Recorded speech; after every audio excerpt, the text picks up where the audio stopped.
नमस्कार, मैं हूँ आशीष चित्रांशी और आप देख रहे हैं the news launcher. Hot topic with Hemant Atri. Control room Hemant भाई को सबसे पहले जोड़ लीजिए। स्वागत है हेमंत भाई आपका। आज दर्शकों से भी हम बता दें, थोड़ा देर से लाए हॉट टॉपिक, क्योंकि आज एक बहुत महत्वपूर्ण विषय पर लगातार हम लोगों की नजर थी।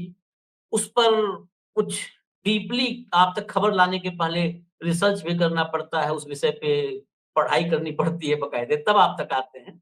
तो बड़ा महत्वपूर्ण विषय है जो अनछुआ है, जिस पर आज की तारीख में चर्चा भारत में होनी चाहिए। थोड़ा टेक्निकल भी है, लेकिन ज़रूरी है देश के लिए। दरअसल 30 दिन का वक़्त है मोदी जी के पास, और इस 30 दिन के वक़्त में गुज़रता हुआ 30 दिन और इसके बाद जो होने वाला इवेंट है, इन दोनों पर यानी 30 दिन और 2 दिन और जोड़िए 32 दिन। Donald Trump, my friend Donald की इस पर बड़ी पैनी नज़र है 56 इंच की छाती पर।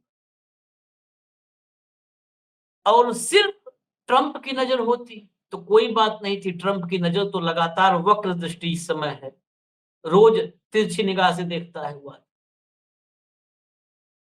पुतिन, जिनपिंग और ट्रंप, अमेरिका, रूस और चीन, तीनों के बीच में हम फंस गए। और ये फंसे हैं हम, ऐसा कोई नहीं है कि हमारी नियति में लिखा था। ये मैन मेड है, और वो मैन कोई और नहीं है, साहेब। ये जो सिचुएशन पैदा हुई, ये साहेब मेड है। मोदी जी इसको बनाए हैं ऐसी सिचुएशन। तो आज हम वही चर्चा करेंगे। मैं सीधा में खबर भी दिखाएंगे, हेमंत भाई ट्वीट भी है। ट्वीट भी हम ही लोग के जमात के हैं, विदेश मामलों के एक्सपर्ट हैं सुशांत सिंह, उनका ट्वीट भी है। एक अखबार में इस बारे में ब्यौरा भी दिया गया है, और उसके अलावा जो ब्यौरा है वो हम दिखाएंगे। आखिरी पार्ट में 3-4 मिनट में हम जरा बांग्लादेश को भी लाएंगे। आम मैंगो डिप्लोमेसी भारत और बांग्लादेश के संबंधों में एक प्रतीक था वो। कई बार विदेश संबंध जो होते हैं उसमें सिंबोलिज्म बड़ा महत्वपूर्ण होता है, वो भी टूट। और आम का मिठास अगर खत्म हो गया रिश्तों में भारत बांग्लादेश के, तो ये भारत की सीमा पर भारत के लिए बेहतर नहीं है, ये भी शुभ संकेत नहीं है। ये आखिर के 4-5 मिनट में समझेंगे, मैंने पहले बता दिया बस आपको कि वो भी नजर रखने वाली चीज है। शुरुआत सीधा सवालों के साथ, फिर अखबार के कटिंग ट्वीट सब हेमंत जी दिखाएंगे। हेमंत भाई, 6 और 7 जुलाई ब्राजील, ब्रिक्स का सम्मेलन और भारत का त्रिकोणीय संकट, इसको जरा एक्सप्लेन कीजिए, ये क्या है मुसीबत नई? आशीष जी नमस्कार, आपको सारे दर्शक साथियों को भी। देरी के लिए थोड़ा सा माफी, क्योंकि मामला टेक्निकल था। तमाम विदेश नीति के जानकारों से और से इधर उधर बात करके पूरा एक फीडबैक लेकर के तभी दर्शक साथियों के सामने आना जरूरी है। ऐसे हाफ बैक नॉलेज का कोई मतलब नहीं।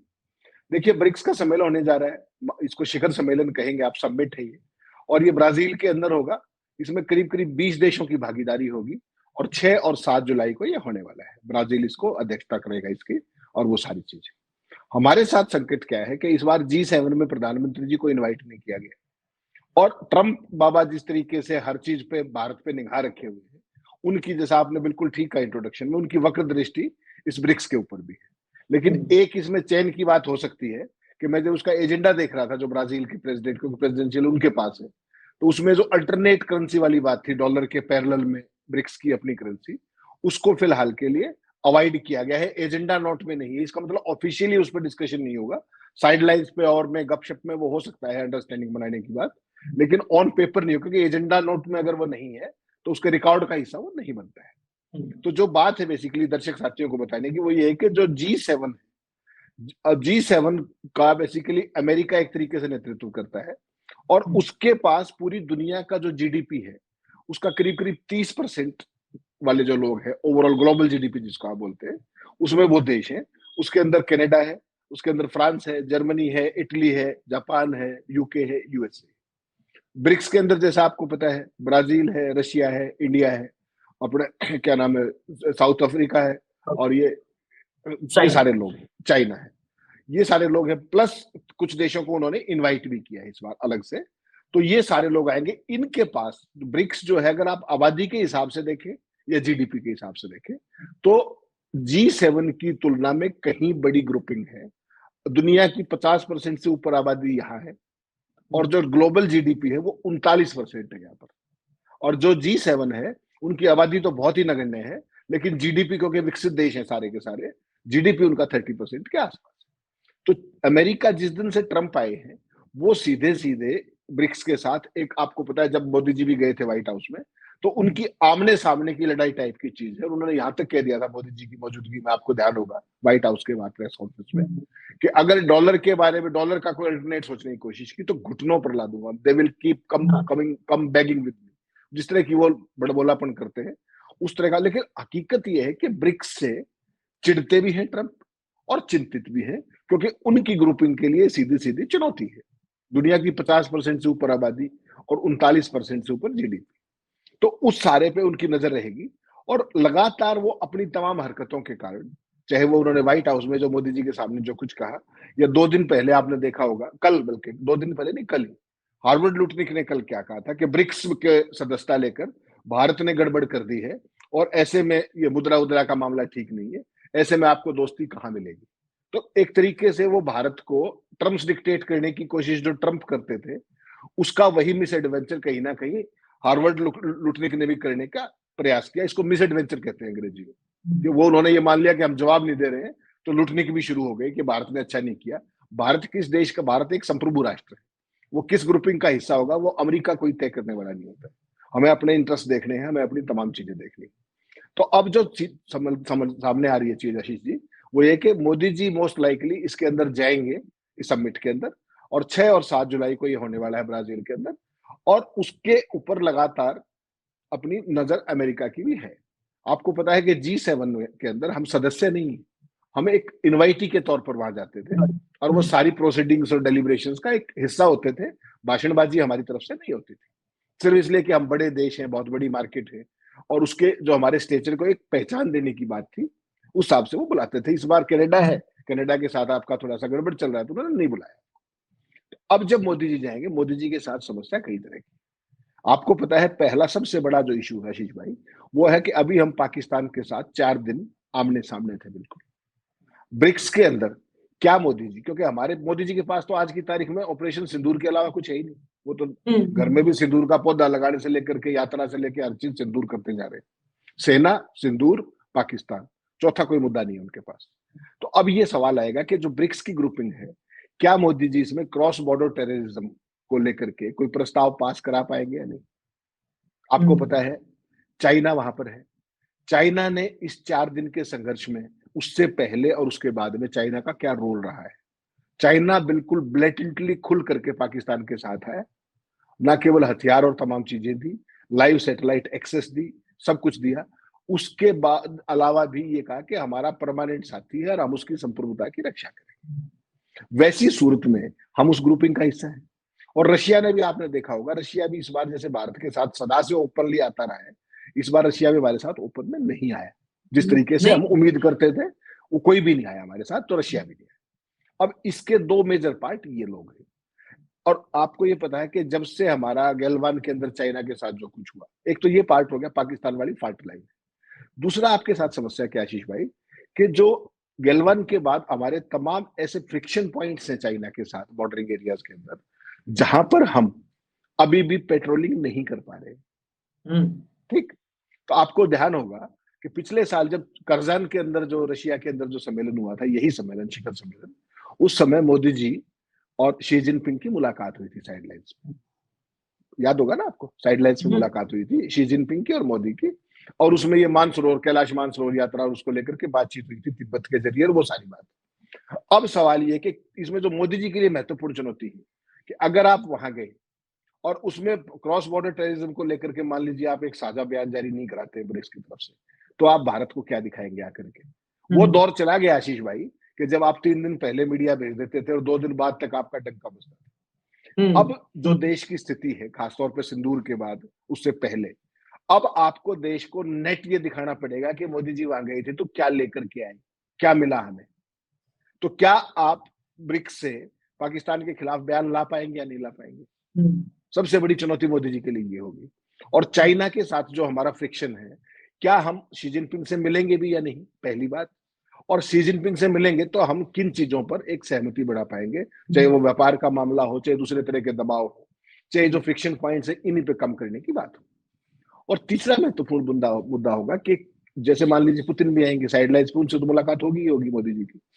क्या जिस तरीके से इस बार अपने पाकिस्तान के साथ इशू के अंदर पुतिन ने न्यूट्रल रोल ले लिया, रशिया ने न्यूट्रल रोल ले लिया, क्या मोदी जी उनको वापस अपने फोल्ड में ला पाएंगे या नहीं?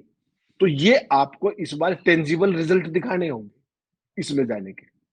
अगर आप ये नहीं दिखा पाए तो मोदी मोदी से काम नहीं चलेगा, ये मान के चलिएगा। ब्राजील के अंदर वो सड़कों पे जो अभी तक इवेंट थी ना, इस बार मोदी जी की यात्रा अलग तरीके की होगी, मान के चलिए। जो हर बार होता था ना, हर जगह इवेंट, रोड शो, फला, वो सब कुछ नहीं होने वाला इस बार। इस बार मोदी जी को टेंजिबल रिजल्ट दिखाने होंगे कि क्या मैं इन स्कोर्स के ऊपर कुछ कर पाया नहीं। और उसमें भी जो असली बात है कि उनकी पार्टिसिपेशन से ट्रंप उसको किस रूप में लेंगे, वो भी एक खास तौर, क्योंकि जिस तरीके से ये हार्वर्ड लुटनिक जैसे लोग भी बोलने लगे हैं अब, तो वो भी एक चुनौती बढ़ गई है। तो मुझे लगता है कि बेहतर ये होगा कि एक बार वहां जाने से पहले अमेरिका का हिसाब जरूर किया जाए, ट्रंप को जरूर बताया जाए कि आप जो कुछ ये कर रहे हैं ये हमारे मामलों में हस्तक्षेप और हम ये बर्दाश्त नहीं करते। जो आपको ध्यान होगा, निक्सन को इंदिरा गांधी ने कहा था कि भारत क्या करेगा ये भारत तय करता है, वरना वो जिस तरह की चीजें अमेरिका लगातार कर रहा है ना, चाहे वो ट्रंप कर रहे हो, चाहे लुटनिक कर रहे हो, वो कहीं ना कहीं हमारी इंडिपेंडेंस को, हमारी सोवरेनिटी को चैलेंज कर रहे हैं खास तौर पर। और उसको जवाब देना अब ओवर ड्यू है, ड्यू नहीं, ओवर ड्यू है। 10 मई को आपको ध्यान होगा आपका सीज फायर हुआ था, आज 5 जून है, अभी तक ट्रंप 12 बार बोल चुके हैं, उसके बावजूद भारत ने उसका इफेक्टिव जवाब नहीं दिया, काउंटर नहीं किया। तो ये बेहतर अवसर है कि वहां जाने से पहले अमेरिका को ये बताया जाए कि हम संप्रभु राष्ट्र हैं, हम किस ग्रुपिंग में होंगे ये हमें देखना है, हमें क्या फैसले करने हैं अपने देश में वो हमें देखना है। अगर आप ये नहीं करेंगे तो ट्रंप और लुटनिक और पता नहीं कितने लुटनिक और पैदा हो जाएंगे इस तरह की बातचीत करने में, और हमारी एज ए कंट्री और Modi ji as a prime minister, उनकी अथॉरिटी कहीं ना कहीं अंडरमाइन हो रही है, जो बर्दाश्त नहीं की जानी चाहिए। मैं 2 मिनट आपके ही इजाजत से लेता हूँ इसको और थोड़ा सा खोलने के लिए, एक्सपेंड करने के लिए इस विषय को। एक तो आपने कहा कि इस बार रिजल्ट देना होगा, लेकिन ये 11 साल में जो बोया है ना वो काटने वाला वक्त है। और मुझे एक संदेह है, उस संदेह पे आप उसकी भी राय लेंगे कि फिर से इस बार मोदी मीडिया 6, 7 या 5 तारीख से मोदी का डंका बजाएगी, क्योंकि सवाल गायब करते हैं। और इस बार इतने महत्वपूर्ण है कि दुनिया में भारत की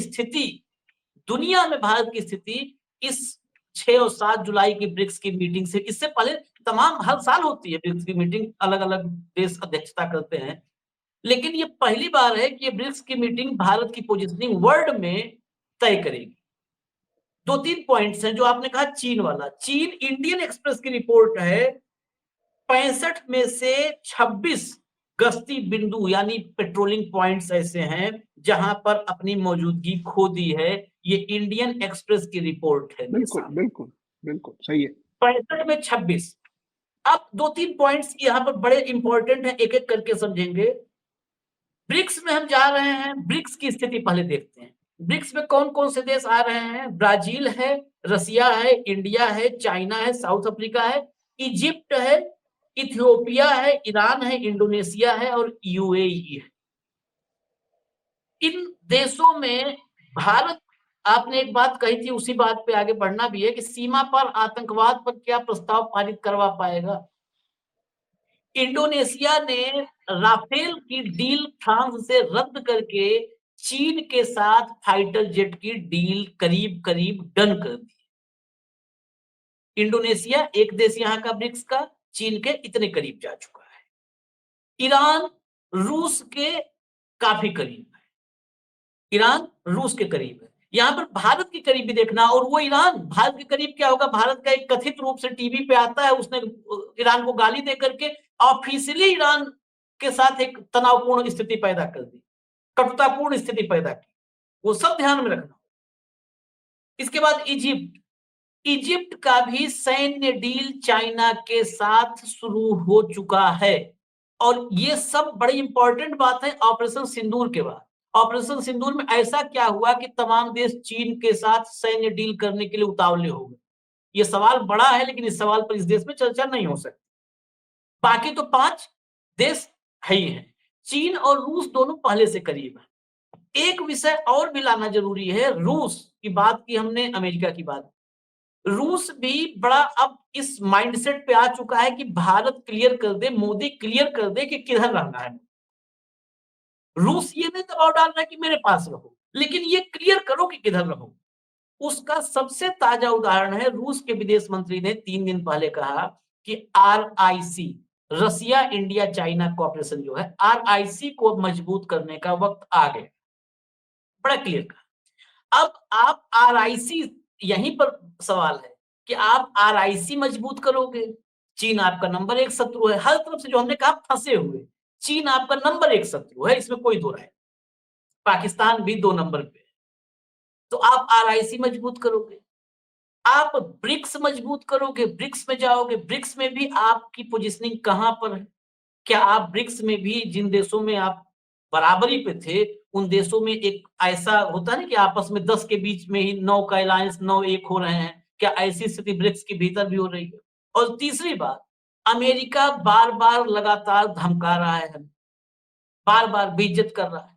इन सारी सिचुएशंस के बीच में नरेंद्र मोदी के लिए जो आपने कहा था रिजल्ट देना हर हाल में, अगर इस बार रिजल्ट नहीं दिए तो भारत को पूरी दुनिया पर, मतलब दुनिया के जो की सियासत में, दुनिया की विश्व मंच में वो कहां खड़ा कर देंगे, इसी बारे में मुझे संदेह है। तो ये निर्णायक जो है इस बार, ब्रिक्स निर्णायक कई मायनों में है। इस ब्रिक्स से मोदी जी क्या कोई ऐसा रास्ता निकालेंगे कि बच निकले फिर से?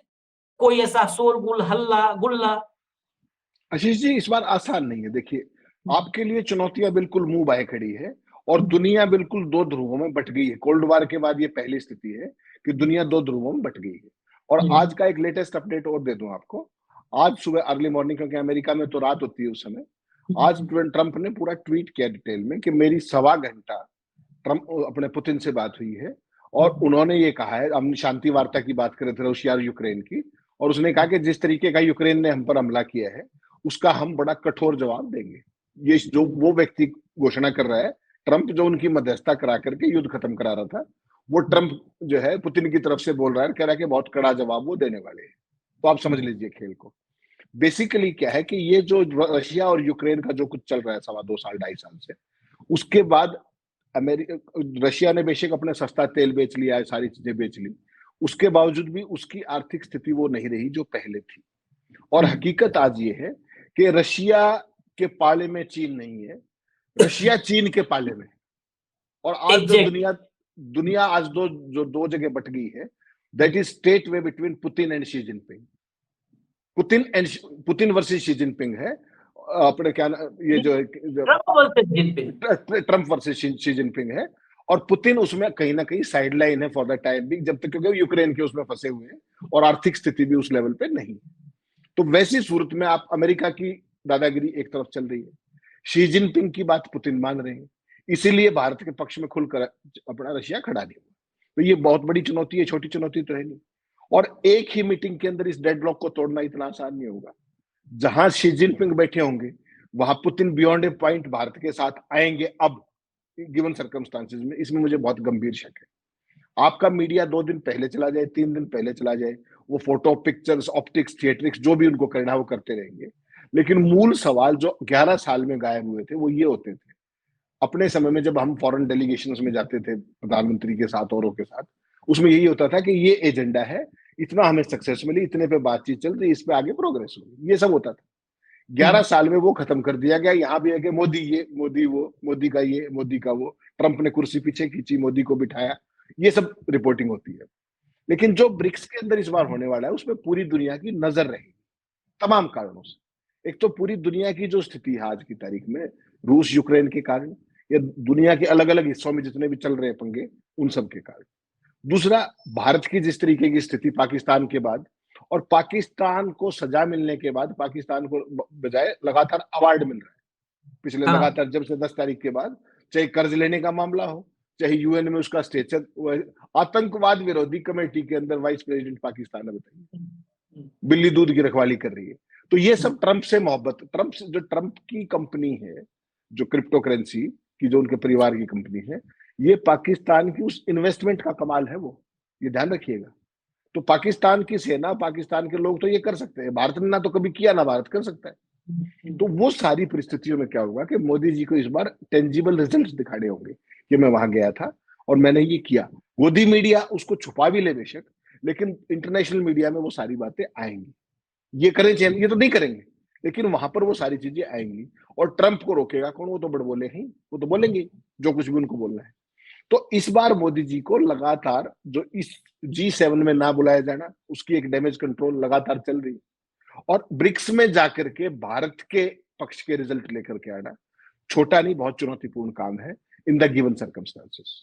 और खास तौर पर पाकिस्तान के साथ जो अपनी स्थिति हुई, उसके बाद जो तरह के हालात बने, शी जिनपिंग ओपनली पाकिस्तान के साथ आए और जिस तरीके की उन्होंने मदद की, जिस तरीके से पुतिन निर्भर हो गए हैं चाइना के ऊपर, तो ये नई परिस्थिति है। और आज की तारीख में लड़ाई सीधी सीधी है अपने, जैसा मैंने कहा, ट्रंप वर्सेस शी जिनपिंग। तो वैसी सूरत में भारत की अब मजबूरी ये होगी कि ट्रंप वैसे भी दिखे हुए हैं और शी जिनपिंग आपके सबसे बड़े शत्रु, तो आप जाएं तो जाएं कहां? तो मोदी जी के लिए अब वो समय आ गया है कि उनको तय करना पड़ेगा कि जो अब तक 11 साल से जो डिप्लोमेटिक डिजास्टर करते आए हैं, वो उसको कैसे करेक्ट किया जाए, कैसे कोर्स करेक्शन हो, जैसे होता है ना, अब उसको ठीक कैसे किया जाए। सारा फोकस उनको उन पे करना पड़ेगा। इस बार वो ऑप्टिक्स और थिएट्रिक्स नहीं चलने वाली है और पूरी दुनिया की नजर, और खासतौर पर अमेरिका की नजर, पूरे वेस्ट की नजर इस ब्रिक्स सम्मेलन पे रहने वाली है। भारत ने क्या किया, चीन ने क्या किया, रशिया ने क्या किया, डेलिब्रेशंस क्या हुई, ऑफिशियली क्या हुआ, अनऑफिशियल क्या हुआ, शी जिनपिंग मोदी से मिले या नहीं मिले, साइडलाइंस पे मिले तो एक पक्ष, नहीं मिले तो दूसरा पक्ष, पुतिन और इनका क्या रहा। तो हर चीज कहीं ना कहीं मोदी जी के लिए बहुत चुनौतीपूर्ण और टेढ़ी खीर होने वाली है, अपने भक्तों को ये दिखाने के लिए कि मैं जो जो वर्ल्ड लीडर जो बड़े घूम रहे थे 56 इंची विश्व गुरु, उस सब का अब वो कहीं ना कहीं कल्बिनेशन पे है। इनको दिखाना पड़ेगा कि मेरी दुनिया के अंदर स्टैंडिंग क्या है vis-a-vis other world leaders, ये तय मान के चलिए आप।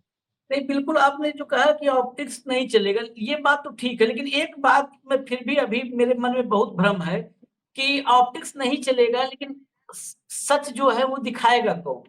इस देश में गोदी मीडिया खुराक देगी, इंटरनेशनल मीडिया सच बताएगा। इंटरनेशनल मीडिया कौन? इंटरनेशनल मीडिया कौन पढ़ेगा? हेमंत अत्री पढ़ेंगे, हम पढ़ेंगे, हैं? रवीश पढ़ेंगे, यही लोग पढ़ लेंगे ना। कौन पढ़ेगा इंटरनेशनल मीडिया जब दिन भर वहां पे बैठेंगी, उन सबका क्या नाम ले, बैठेंगे और बैठेंगी और कहेंगी मोदी गए। वो चूड़ीदार पजामा देख करके ब्राजील के सड़कों पर लोग मोदी मोदी करने लगे, उनका कुर्ता देखा, कुर्ता देख करके लोगों की आंख चौंधिया गई, भारत का डंका बज गया ब्राजीलिया में। ये सब होगा और भक्त कहेंगे देखो मोदी जी का डंका कैसे बज रहा है। तो असल में 11 साल से यही हुआ है ना कि सच को छिपाया गया। ये जो आपने कहा डिजास्टर, जो फॉरेन पॉलिसी का डिजास्टर है, ये 11 साल उस डिजास्टर में नरेंद्र मोदी से ज्यादा बड़ा पाप इस देश की गोदी मीडिया का। एग्जैक्टली। अगर उस डिजास्टर में एक बार भी साथ नहीं देती तो अगले बार ऑप्टिक्स का करने के पहले नरेंद्र मोदी के पैर कांप जाते। लेकिन उनके उस बार बार उस तबाही को, जो फॉरेन पॉलिसी में तबाही ला रहा है, वो डिजास्टर कर रहा है, उसको एप्रिशिएट किया जा रहा है, उस पर ताली बजाया जा रहा है, तो उन्हें हौसला मिल रहा है कि हम कुछ भी करें देश की जनता को वही पता चलेगा जो मोदी बताएगा। सवाल एक और है इंपॉर्टेंट, इसके बाद वो काम वाला भी दिखाना जरूरी है। आपने कहा कि ट्रंप को अब वक्त है जवाब देना पड़े। क्या आपको लगता है कि अडानी के रहते ये ट्रंप को जवाब दे पाएंगे? जब अडानी की एक नस दबने पे तो सब कुछ हो जाता है, अडानी पूरा शरीर दबा हुआ है वहां पे, पुराना मामला था ही, अभी ईरान के चक्कर में, एलपीजी के चक्कर में फिर नप गए हैं, फिर जांच चल रही है। लगता है आपको? क्योंकि मुझे नहीं लगता है कि देश इंपॉर्टेंट है, मुझे लगता है अडानी इंपॉर्टेंट है मोदी जी के लिए। जवाब दे पाएंगे क्या? आशीष जी, तय मान करके चलिएगा, अगर अमेरिका का जो पिछले 25 दिन से 10 तारीख से लेकर के आज तक जो रुक रहा है, जिस तरीके से ट्रंप रह करके नेम कॉलिंग कर रहे हैं इंडिया की, जिस तरीके से सरेआम कह रहे हैं कि मैंने कराया, मैंने कराया, मैंने कराया, उससे अकेले मोदी नहीं, अकेले भाजपा नहीं, पूरे आरएसएस का जो 100 साल का किया धरा था, पूरे राष्ट्रवाद का जो ठेका उठाए फिर रहे थे, वो बुरे तरीके से एक्सपोज हो गए हैं। और जो उनका जो 56 इंची और सारी चीजें थी वो भी एक्सपोज होगी कि ये केवल कहने के 56 इंची हैं और ये 56 इंच केवल पाकिस्तान पे लागू होता है, ना ये ट्रंप पे लागू होता, ना ये अमेरिका पे लागू होता और ना चीन पे लागू ना होता। ये दुर्भाग्यपूर्ण है। भारत 1971 में भी वो नहीं था, उतनी ताकत हमारी नहीं थी, उतनी बड़ी अर्थव्यवस्था नहीं थी, हम उतनी हमारी स्टैंडिंग नहीं थी। तब भी इंदिरा गांधी ने क्या किया था, लोग सरेआम तुलना कर रहे हैं। गोदी मीडिया मत करें, कोई खास बात नहीं। जो कुछ आप लोग दिखाते हैं सोशल मीडिया के सारे साथी, फैक्ट्स और तथ्यों के साथ, विश्लेषण के साथ, आज की तारीख में यूट्यूब के बाद, गूगल के बाद कोई चीज ऐसी नहीं है कि कोई चाहे उसको ढूंढ ना पाए। ऐसा कुछ नहीं है। अगर मोदी जी ने, अगर अब अमेरिका के ट्रंप को, और देखिए अडानी के साथ उनकी मोहब्बत क्या है, दोस्ती क्या है, सारी दुनिया को जो पता है, उसे मुझे आपको रिपीट करने की जरूरत है। लेकिन अगर आपने ट्रंप को माकूल जवाब नहीं दिया, जिस भाषा में वो बोल रहे हैं उस भाषा का इफेक्टिव जवाब नहीं दिया, तो मोदी छोड़ दीजिए, भाजपा और राष्ट्र, इसका क्या नाम, आरएसएस का भी नाम लेवा नहीं बचेगा। क्योंकि इस देश का लोग, व्यक्ति, आम आदमी हर चीज बर्दाश्त कर सकता है। भगत कब तक घंटी बजाएगी, कब तक मीडिया कीर्तन करेगा। आज की तारीख में सोशल मीडिया जितना इफेक्टिव टूल है, मुख्य धारा को तो कोई देखता ही नहीं। अखबारों की हालत देख लीजिए आप क्या होगी, किसी कोई सीरियसली नहीं लेता। वो जो अखबार सच्ची खबर छाप रहा है, अपनी खबर का खंडन कर रहा है फ्रंट पेज पे, सिंदूर यात्रा को लेकर के, सिंदूर बंटवारे को लेकर के। तो they have lost their credibility and face also. अब जो आपने बात कही कि अगर आपने अपने अमेरिका का और ट्रंप का और ये लुटनिक जैसे जो ये आइटम घूम रहे हैं, इनका आपने जवाब नहीं दिया, तो दिक्कत इनको बड़ी आने वाली है। और मोदी जी की जो पोजीशन है वो अनटेनेबल भी हो सकती है। Mark my words. सिस्टम के अंदर एक ही चीज लेके घूम रहे थे आप कि मेरे से बड़ा कोई नहीं, एक अकेला सब पर भारी, 56 इंची। वो सारी चीजें ध्यान रखिएगा। और अगले महीने पार्लियामेंट का सेशन भी है, आपकी दोनों चेयर आपके साथ है, जो मर्जी आए आप करिएगा, सारी बात ठीक है। लेकिन देश देख रहा है कि आपने ऑल पार्टी मीटिंग नहीं बुलाई, आपने स्पेशल सेशन नहीं बुलाया। वो सारी फाल्ट लाइन्स आशीष जी वो एक्सपोज हो जाएंगी। इसलिए मोदी को जवाब देना पड़ेगा उनको उन्हीं की भाषा में, जिसको देश ये माने। आप गोली के बदले गोला भेज रहे हैं ना पाकिस्तान को, आप ऑपरेशन सिंदूर जारी रखे हुए हैं ना। उस ऑपरेशन सिंदूर जिसकी सीज फायर की घोषणा ट्रंप ने की है, उसको मोदी जी अब भी जारी रखे हुए हैं अपने शब्दों, अलग अलग जगह घूम घूम के। सिंदूर सम्मान यात्रा, आज तो सिंदूर का पेड़ भी लगा दिया अपने घर के अंदर। तो सिंदूर से बाहर नहीं आ पा रहे हो। उसके बावजूद भी अगर आपने अमेरिका को जवाब नहीं दिया, दिक्कत बहुत ज्यादा बीजेपी के राष्ट्रवाद की, आरएसएस के राष्ट्रवाद की, स्वयं सेवक की जो छवि अर्जित आपने बनाई थी 11 साल में मीडिया के जरिए, वो आपकी चौपट होने में ज्यादा समय नहीं लगेगा, ये तय मान के चलिए। चलिए, सिंदूर का पौधा लगा रहा है, लेकिन सिंदूर और मोदी जी के कनेक्शन पर जो सवाल पूछ ले रहा है वो जेल जा रहा है। 2 लोग गए हैं, 2 बड़े नेता, मतलब एक पूर्व विधायक और एक कांग्रेस के नेता, वो छत्तीसगढ़ में जेल गए हैं। देखिए, वो जेल गए हैं, वहां पर पूरे देश में सन्नाटा है। और एक, मतलब सिर्फ गालियों का वीडियो बनाई थी लड़की, उसके जेल जाने पर जज को जान लेने की, जो है जज को मार देने की धमकी दी जा रही थी। ये राइट विंगर्स कहें, नफरती कहें, अंधभक्त कहें, उनको जो, काश एक बात कहा कि देश देख रहा है। मैं आखिर में जरूर कहूंगा कि काश ये देश देखे, जरूर देखे।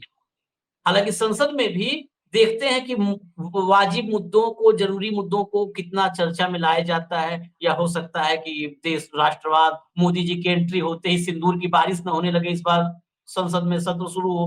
क्योंकि मोदी जी जब घुसते हैं तो ऐसा लगता है ना कि मतलब महाराजाधिराज, जैसे पहले होता था दरबार में, घुसने से पहले ही वो किया जाता था, ऐलान किया जाता था, वैसे ऐलान होता है। खैर, मैं आम वाला हिस्सा जो है वो दिखा देता हूँ, ये बड़ा जरूरी है। चीन, पाकिस्तान, बांग्लादेश, जब सबकी बात कर रहे हैं तो ये देख लीजिए जरा। लाइए भैया, फोटो दिखाइए, 2 फोटो देखिए, उसी फाइनल कमेंट लेंगे। ये आपके सामने जो स्क्रीन पर फोटो है, ये इधर, ये न्यूज चैनल का है, क्लिप नहीं दिखा पा रहे हैं। बार बार आपसे बताते हैं कि आजकल बहुत सारे हथकंडे हैं, चैनल बंद करवाने के लिए बहुत सारे उपाय सोचे जा रहे हैं, इसलिए नहीं दिखा रहे हैं। स्क्रीनशॉट है, ये special gift mangoes from Bangladesh. ये देखिए ऊपर लिखा है, ये मोदी जी के लिए भी डब्बा आया है। और ऐसे डब्बे जो आते थे, ये डब्बे जब आते थे पहले, तो भारत के प्रधानमंत्री, कैबिनेट मंत्री, लीडर ऑफ अपोजिशन, और इतना ही नहीं, कई राज्यों के मुख्यमंत्रियों के लिए भी बांग्लादेश से भिजवाया जाता था। जो फोटो में अगर आप देखेंगे तो उसमें शेख हसीना का भी नाम लिखा हुआ है। ये शेख हसीना, ये नीचे जब आप पढ़ेंगे ना फ्रॉम, देखिए फ्रॉम, ये नीचे शेख हसीना का नाम है, फ्रॉम के नीचे देखिए शेख हसीना। शेख हसीना के दौर में ये डिप्लोमेसी थी, मैंगो डिप्लोमेसी। अब अगली फोटो लाइए, अगली।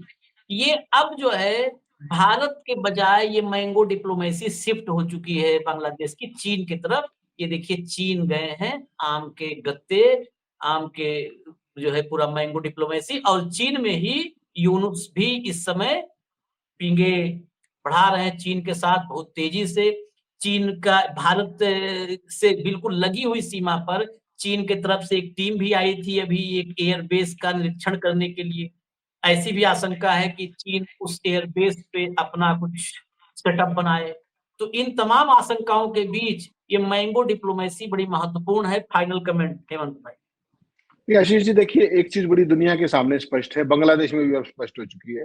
तमाम लोगों ने जिन्होंने विद्रोह करके शेख हसीना को भगाया था, वो लोग भी अभी रियलाइज कर रहे हैं कि यूनुस कौन है।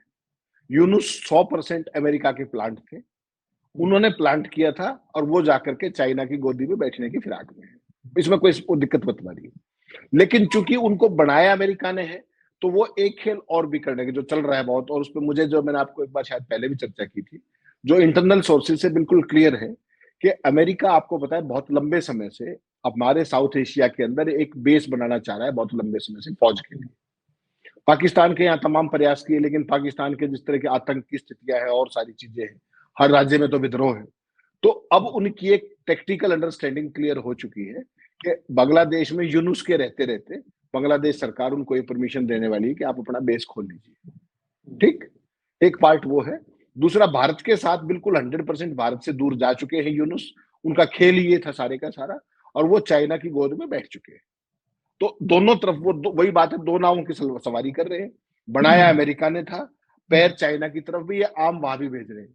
और दो नाव की सवारी करने वाले का क्या होता है हाशिम, वो तो आपको अच्छे से पता है।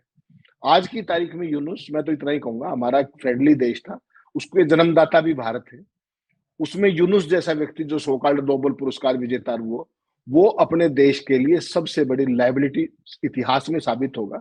अपने पूरे इतिहास को मिटा रहा है वो। और बांग्लादेश आज की तारीख में दूसरा पाकिस्तान बनने की राह पर है।